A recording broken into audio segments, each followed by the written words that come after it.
What's up guys, Metalshop TV here. We are at Brutal Assault 2016 and I'm sitting here with Lord Ahriman from Dark Funeral.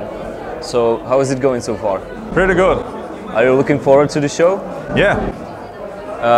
When you see Brutal Assault at your tour diary, what comes to your mind? Well, I realized we played here in 2009, so it's quite some time since. Quite some time. Do you have some memories about it? I remember it was a good show, so we're always looking forward to play live. So. When you're playing festival show, do you have a complete concert setup, or do you have to change something especially for the festival shows? Yeah, well, it differs. It's all about, you know, everything comes down to budget in the end. Yeah. If we can afford to bring a big big production or with lots of pyro or not. So we always have to adjust, from that. That's why every show is different. Yeah. And do you have to pick out set lists especially for every show, or are you playing the sort of the greatest hits thing? Well, there's a few songs that I guess we are doomed to play forever. Yeah. But on the other hand, every festival, I think we got 50 minutes tonight. We're playing Portugal tomorrow, then we got 90 minutes. Yeah. So that's the difference. Yeah, so we play twice as long tomorrow, basically. So. I know that some of black metal bands prefer to play a club because of the atmosphere, the darkness and everything. They can have the special setup. But I guess you are enjoying playing festivals, right? Yeah, but a good show is a good show. It doesn't matter where it is for me. It's all come down to the atmosphere of the venue. If it's an open air stage or a small or big stage, doesn't matter. And the chemistry you get with the crowd. That's where the whole thing, is. So, but it's nice with the variety. I would get bored to only be able to play club shows or only festivals like this. The variety is what makes it, enjoyable to keep going. One of the reasons. Well, your latest album, it came out after 7-year absence, if I'm right. Yeah. Were you creating new music for all that time? Because I imagine you must have so much unreleased material after all that time. When I write, I record ideas, over the years. When something pops up, I record it either in my cell phone or in my home studio. Yeah. And but it always takes a lot of time until I come to that, place in spirit where I can just, totally concentrate on digging deep into, for me when I write music, it's like a movie. I want to tell a story. Yeah. What's going on inside of my head, what's been happening in my life, it's all different kind of things. What pisses me off, what's not, and so I need to be in a certain place, in mind, when I write, basically. So are you collecting ideas through the time, or is it like I collect ideas, and then when I have like small ideas, and when I get to that point and feel like nothing around me, can affect me and distract me or whatever, then I just, try to get into the writing process for real. Yeah. And sometimes it goes quick, sometimes, it takes time, but I work on an idea until I'm 110% satisfied. Yeah. Either I scrap it or I keep, fine-tuning it until, I have that feeling that I'm looking for. So, so I never write songs that I don't release, A song, when I've written a song, then it's good enough to be... Yeah, the quality is the most important thing. Yeah. At the end. Yeah. So the new album is the first one with your new singer. Yeah. How did that change the dynamics of the band or the chemistry of the band in a comparison with the previous singer? Well, of course, every time you bring in a new guy, with a lot of fresh ideas, and also, someone who comes from, when you live in a bubble, there's things that you maybe don't see, and realize, you know, when you're in the band at all time. But it's good to get someone with input from the outside, you know, and also is hungry, dedicated, and interested, you know, and to working with Ahriman, of course, we had to, you know, discuss and talk how we should set things up. But you know, once we got into the writing process and when it was time to start working on vocal arrangement and lyrics, I think we found a pretty good way of working. You know, he has his own home studio, I got mine, so we was bouncing ideas back and forth, and so it was, you know, and then we met once in a while, discuss the meaning of the music, the meaning of the lyrics, you know, to make it, you know, we wanted to make it more in symbiosis with each other. You know, the music, what I had in mind when I wrote the music really had to fit with the lyric also, you know, it had to go hand in hand. And before you know, since I haven't been involved in the lyrical process for a long time, I had some ideas for songs over the years, but I've never been written, you know, or had ideas like this. But this time I was so full of ideas, and yeah, when I wrote the music, I wrote down ideas that, you know, and discussed with him, you know, this is, you know, what I had in mind when I wrote the music and stuff like that. So, and then of course he had his own take on that, but we discussed and talked, you know, so I think it's the most honest and most personal record ever, you know, since there was so much discussion from both sides, you know, to make it as good as possible, and, you know, with lots of meaning behind every word, behind every note. And I think that's what people also, you know, since the response has been so amazingly good, is, you know, that can be, people can hear that we really spend that extra inch this time. I feel when I listen to your new album, I feel like it's got your typical sound, and I feel like it's had specific, like a 90s production. It sounds like a record that's like 20 years old in a good way. It sounds harsh, and you can feel the heaviness of it. Was that intentional, or? No, you can never, you know, I mean, you can, when you start writing or working for a record, you can have an idea where you want to go, where you want to bring the music.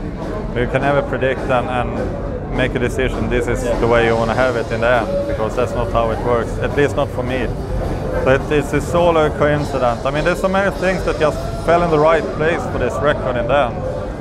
And I think all those, you know, things really made a difference and made it such a good, you know, also, you know, when people mention this 90s feeling, they're talking about the feeling and the atmosphere of the record, not necessarily how the songs are played.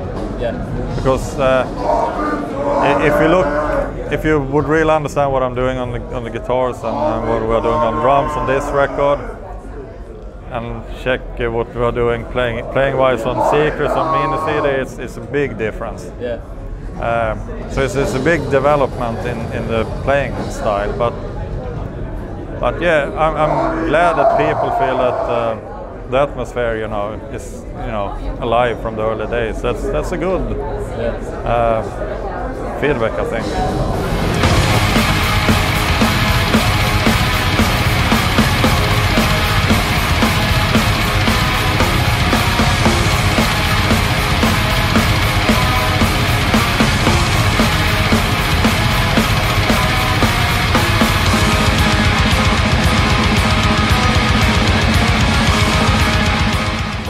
Where Shadows Forever Rain, that's a kick-ass album title, that's one thing. The other thing is the album cover. I know that you work with the graphic designer, Lord. I want to know who came up with that specific idea for that cover. Was it the band and you came to the graphic designer, or you just said you have some kind of vision and he made it what it is? No, I didn't really have an ambition for the artwork this time. Normally I have ideas, you know, but this time I didn't really have many ideas, and that's not the way. When we start talking to Lord about it, he said, the way I want to do this is, while you're writing new songs and while you're writing new lyrics, send it to me. I want to be inspired by the music and the lyrics. So, of course, there was some discussion besides that, you know, both with me and Lord, and also Ahriman and Lord discussed a lot. But other than that, Lord kept us in the dark. Yeah. Already until fucking day of deadline. We had no idea what he had created. And I felt that was a good way to do it, because it's better to give him free hand, feel the atmosphere from the music, be inspired by that, and let his own imagination flow from there. Then, if we would tell, you know, it would be too stiff. This is more honest to do it this way. It's more, you know, it's more depth and feeling behind it, you know. And as I said, there's so many things that just fell in the right place. Because of those many reasons, you know, the way we worked for this record, that apparently made a big difference, you know, in the final result. And I learned a lot, you know, myself, you know, as a songwriter, you know, for the future, and that's a good thing. I think we can say that your music or lyric theme is like about Satan and maybe anti-religious. Can we say that? Because the thing I want to ask is, when we look at the state of things right now in Europe, the hatred between the religious groups or religions as a whole, do you feel right now like maybe more people can... What have I said all these years, exactly? Can understand what you said for all those years? Yeah, maybe people understand what we are talking about. Yeah. I know it's a difficult subject, but...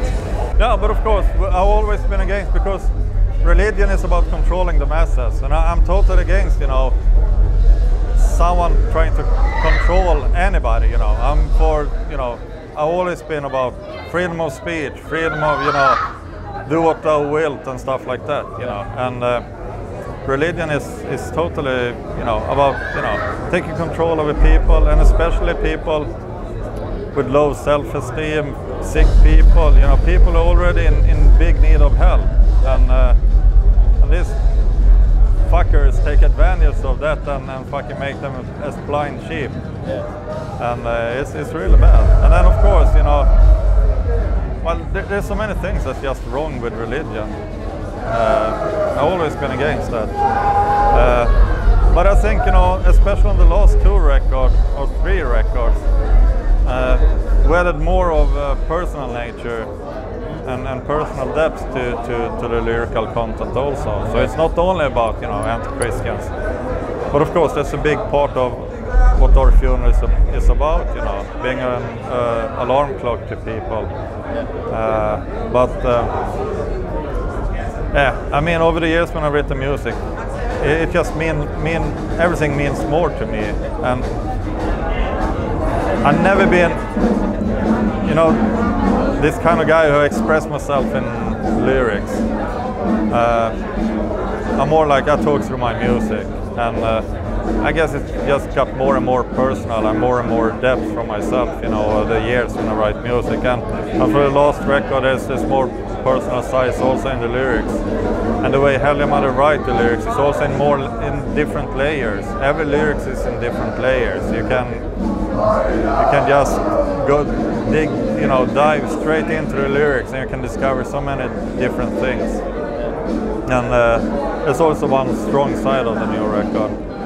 Everything has more layers than before, and that's also an interesting, you know, progress for the band. Well, I've been, during the years, or the last couple of years, I was talking to some of the black metal musicians, like guys from Marduk and other bands, and I asked them about what they think about the future of black metal. And most of them were kind of pessimistic about the way the black metal goes, and about the number of young bands that are coming and that can like take the torch from the older bands. How do you look at the future of black metal? Do you think there's enough young blood in this genre? Well, you know, things are different. You know, my generation is my generation. You know, it's never gonna be, you know, come another generation like us. Yeah. So and black metal, you know, newer bands today, they have a totally different, you know, not everybody, but they have still a different approach. What is black metal for them, you know? The whole scene is different, and so of course things that will not be the same. But I think as a music style, with a slight different maybe meaning, you know, it's going to continue. You know, it's just going to be, you know, it's changing over the years. You know, with different generation, it gets different, you know, meanings and topics and stuff like that. And I can't really bother too much about that. I think the music style will continue, but as I said, it's never going to be like it was, you know, when my generation started. It's going to be continuing in a different way. So the black metal is never going to die? I don't think so, because you know, it's an important music style with lots of die-hard fans, and the music means a lot for the listeners, and also for the, you know, the people who play the music. I mean, it's a music style that means a lot and has a, you know, serious meaning behind it. So of course it's going to continue. But as I said, this different generation have a different takes on everything, and you know, I'm going to continue what I'm doing. That's what I care about. Yeah. So the last question, is there going to be another 7-year gap between the albums? Oh, you never know. No, hopefully not. No, absolutely not. No, things will be different. Yeah? Okay. But of course, we're not going to release anything just because someone feel like, oh, it's 2 years, so we need a new record. It's coming when it's coming, and when we feel, you know, we have something to say with the music, and also when we have, you know, are satisfied with what we have written. That's more important than trying to release a record every year or every second year. It doesn't make any sense to me. Well, we're definitely looking forward to that. Thanks for the interview. Thank you, man. Dark Funeral, Metalshop TV.